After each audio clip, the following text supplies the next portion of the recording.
Hello, my name is Stephen Alff and welcome back to AlffBooks, and today we are here to do a books I'd like to finish before the end of the year TBR. It's kind of to keep myself accountable, to get some reading done while I'm still studying, just so that I can balance them. So yeah, let's have a look at the books that I'm hoping to read before the end of the year. Due to the light over there causing a ridiculous amount of reflection on the covers of the books when I was picking them up, instead of doing that, I'm going to just put up a picture so it's nice and clear and you can see the covers of the books. The first book is The Hobbit by J.R.R. Tolkien.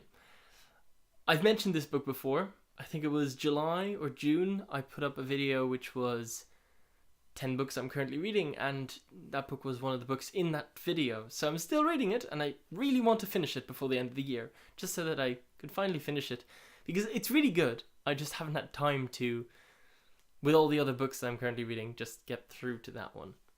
Though I did get through the book I started in 2014 that was mentioned in that video, so I got some reading done. Next we have Harry Potter and the Cursed Child. I started reading this a few weeks ago, and I'm a few scenes in, 3-4 scenes I think, and yeah, I'd like to just finish it because, well, I want to finish basically the books I'm in the middle of, and that's when I started, so yeah. Next we have Artemis Fowl and the Last Guardian by Owen Colfer.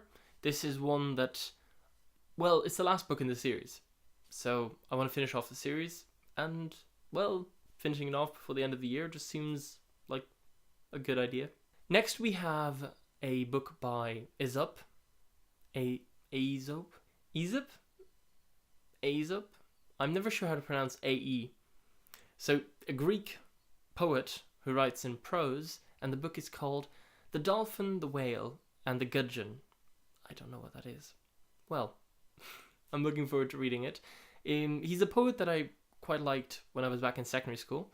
I preferred him to the one that we were always kind of introduced to in France, which was Jean de La Fontaine. Mostly because they covered similar topics, only that Aesop had a really quicker way of getting to the point that he was trying to make.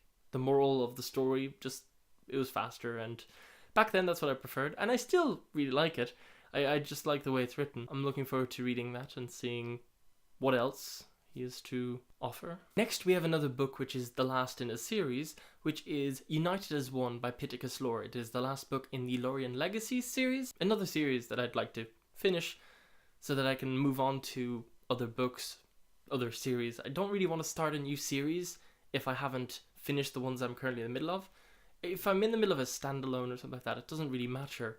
But I find that if there's a series attached to a book, I'm in the middle of this book, but I'm also technically in the middle of this series of this many books. So because of that, I just prefer finish off a series before I start a new one.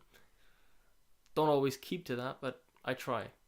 And the final book that I'm reading is an audiobook. I'm listening to 11/22/63 by Stephen King, and I'm really looking forward to seeing what this is about. I like the idea of time travel being involved, and I don't know anything else about it, so, well, it should be interesting to get into it. I'm about 30 minutes into the audiobook. The audiobook is just over 30 hours long, so I think I have yet a lot to find out. Let me know down below in the comments if there are any of the books that I've mentioned here that you have already read or that you're currently reading. Maybe we can do a read along. That would be really fun. And also, what are you currently reading? I look forward to reading your replies and getting into a conversation with you. I'm going to leave you with my most recent video, as well as a video I think you're really going to like. Also, a little subscribe button. That's all from me. Bye.